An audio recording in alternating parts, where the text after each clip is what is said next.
यादव जी। राधे राधे महाराज। राधे राधे महाराज जी।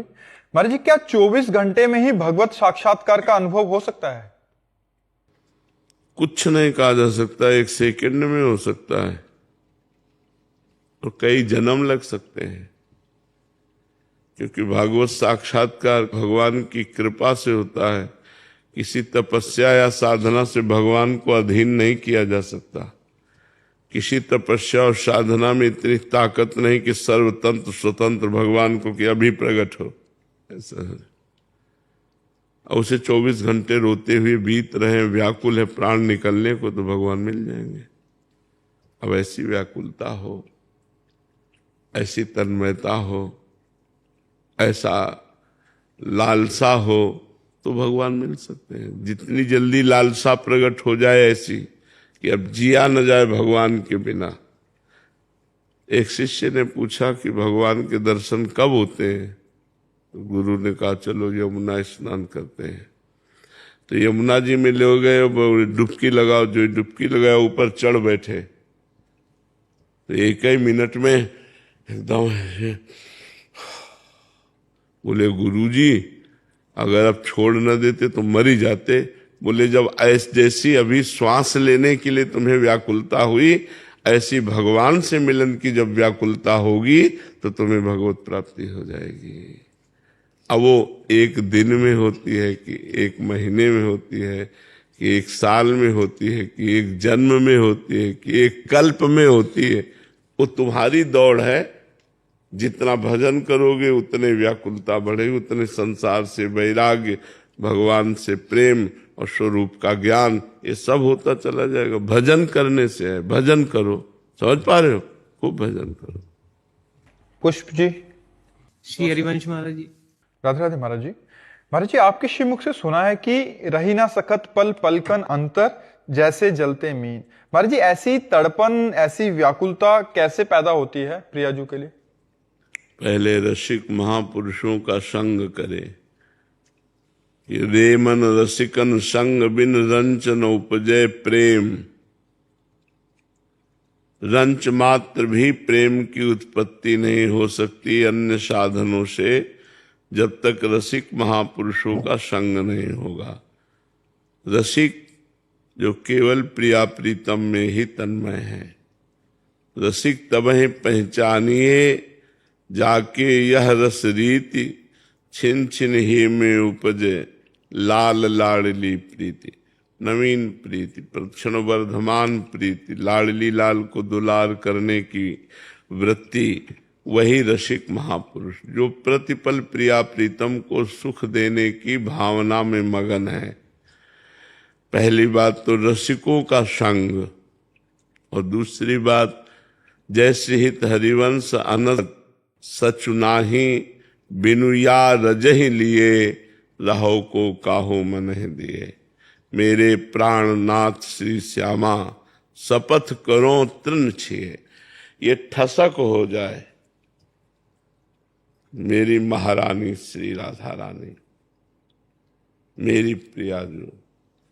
तीसरी बात, वृंदावन की रज का सेवन करे। चौथी बात, हर समय नाम जप करता रहे। पांचवी बात, बिना प्रिया प्रीतम को भोग लगाए कुछ खाए पिए ना। छठवीं बात, रोज चरणामृत का पान करे। अगर हम ये नियम धारण कर ले और ये लंबे समय तक नियम चले तो हमारे हृदय में प्रेम प्रकाशित हो जाए। ये जो हम साधन बता रहे पहले उसे करो।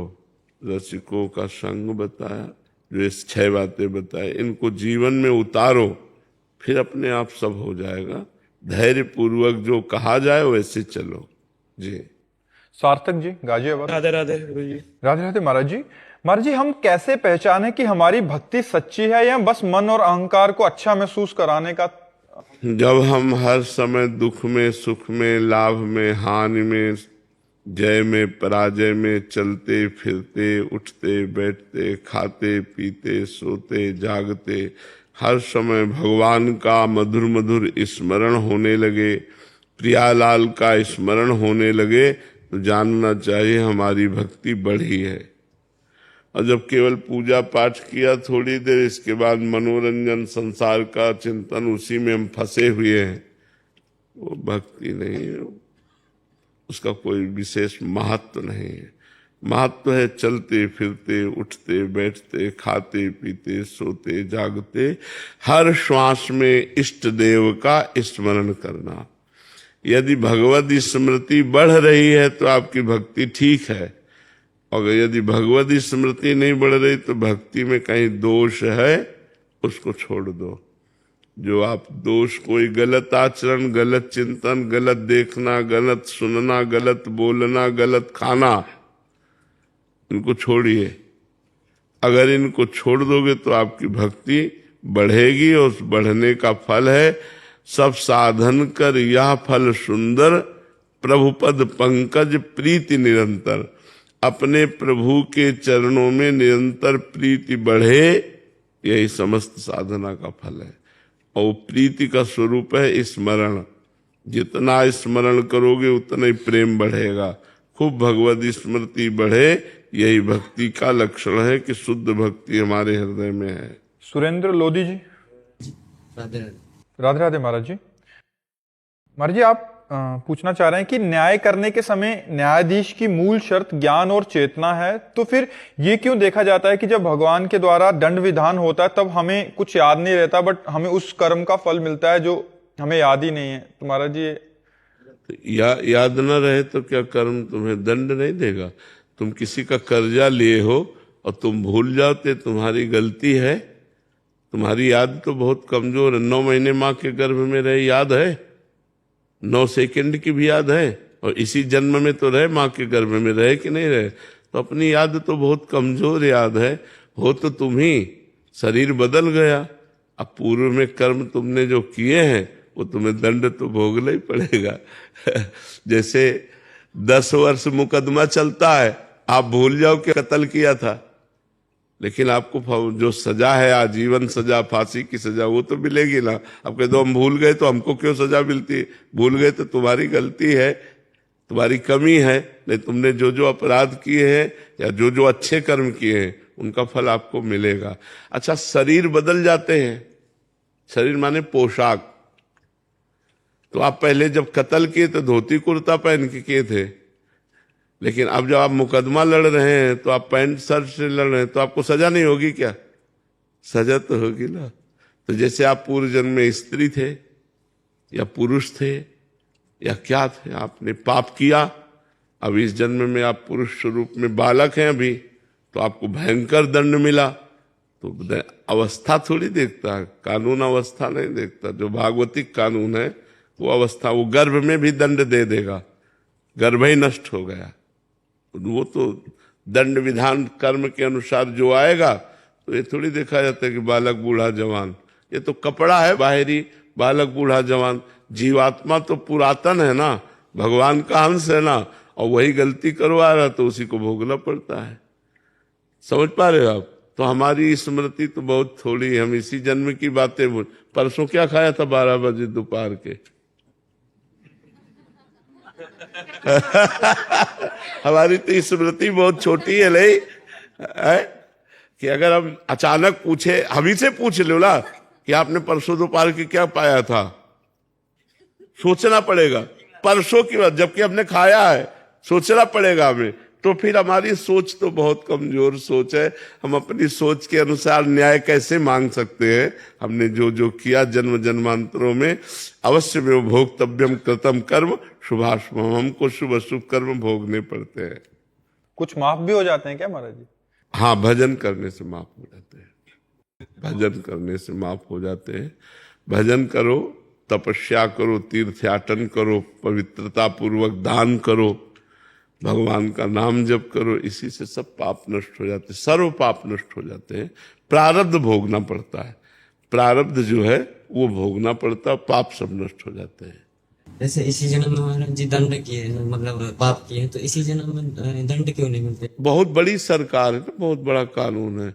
कभी कभी मुकदमा चलता रहता है और जो क्रिमिनल काम करने वाला होता है वो मर जाता है पहले, अब उसका फाइनल ही नहीं हो पाता है। कभी कभी ऐसे समय फाइनल होता है कि बुढ़ापा आ गया उसका, लड़ते लड़ते अब बोले आजीवन कारावास। महाराज जी बता रहे थे 45 साल बाद उसका निर्णय हुआ कि ये बाइज्जत बरी कर दिया जाए, इसका वो 45 साल जेल में ही रहा वो। 45 साल जाओ, तो ये प्रारब्ध भोग है।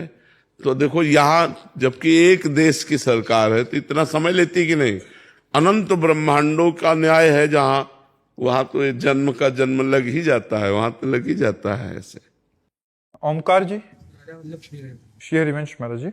महाराज जी जैसे आप कहते हैं कि भजन कभी व्यर्थ नहीं जाता, तो मान लेते हैं कि इस कलयुग में मैंने अच्छा भजन करने का प्रयास किया किंतु मेरी मृत्यु बिना भगवत प्राप्ति के हो गई, तो मेरा अगला जन्म किसी अन्य युग में हुआ तो मुझे उस युग के आधार पर। अन्य युग में नहीं, इसी अभी तो बहुत बड़ा युग है, इतनी देर थोड़ी तुम वैकुंठ या स्वर्ग में रखे जाओगे, बहुत बड़ा युग है।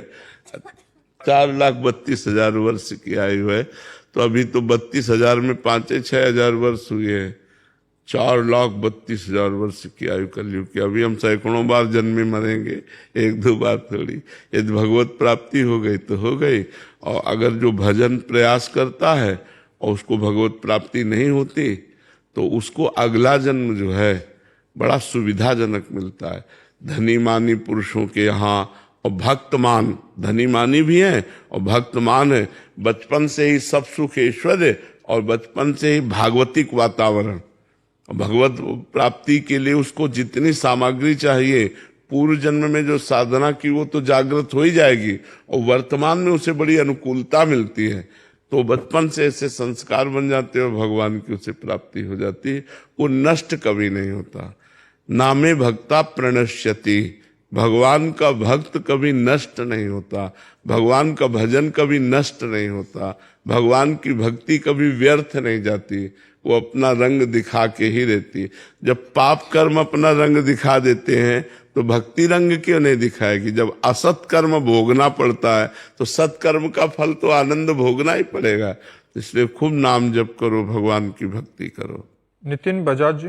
राधे राधे महाराज। राधे राधे महाराज जी। महाराज जी जब सब कुछ भाग्य पर निर्भर है तो क्या हम जो नाम जब सब कुछ भाग्य पर निर्भर कैसे है? ये किसने कह दिया तुमको कि सब कुछ भाग्य पर निर्भर है? कुछ लिखा हुआ है कि क्या हमारे साथ? नहीं, क्या लिखा हुआ है? ये लिखा हुआ है कि आज तुम हमारे पास आओगे? मैं वही पूछना चाहता हूँ। नहीं, ये नहीं लिखा हुआ है, उसमें कुछ लिखा हुआ है। प्रारब्ध किसे कहते हैं पहले समझो। जिसे आप भाग्य कहते हो ना, उसे शास्त्रीय भाषा में दैव कहते हैं, प्रारब्ध कहते हैं, विधान कहते हैं, नियति कहते हैं। उसी को कहते हैं कि तुम्हारी जो नियति में है वो तुम्हें भोगना पड़ेगा। तो नियति, दैव, भाग्य, इन सबको प्रारब्ध कहते हैं। प्रारब्ध 2 कर्मों से बनता है, शुभ और अशुभ। शुभ माने पुण्य कर्म और अशुभ माने पाप कर्म, और दोनों का फल है। शुभ का फल है सफलता, विजय, अनुकूलता, विविध सामग्री, भोग सामग्री, और अशुभ का फल है हार, असफलता, विपत्ति, दुख, रोग, संकट, नाना प्रकार का। ये 2 चीजें केवल लिखी हुई है। अब आप आज नया कर्म दान कर रहे हो, पुण्य कर रहे हो, तीर्थयाटन कर रहे हो, भजन, ये आपके ऊपर है। इसे क्रियमाण कहते हैं, उसे प्रारब्ध कहते हैं जो लिखा है, और जो आप करोगे ये नया कर्म क्रियमाण है, और जो आपके अनेक जन्मों का किया हुआ कर्म जमा है उसे संचित कर्म कहते हैं। तो संचित कर्म भगवान की शरण में होकर भजन करने से भस्म हो जाता है, और क्रियमाण भगवान को समर्पित हो जाता है, और प्रारब्ध को भोगना पड़ता है, भोग लेता है। वो तीनों कर्मों से मुक्त होकर भगवान को प्राप्त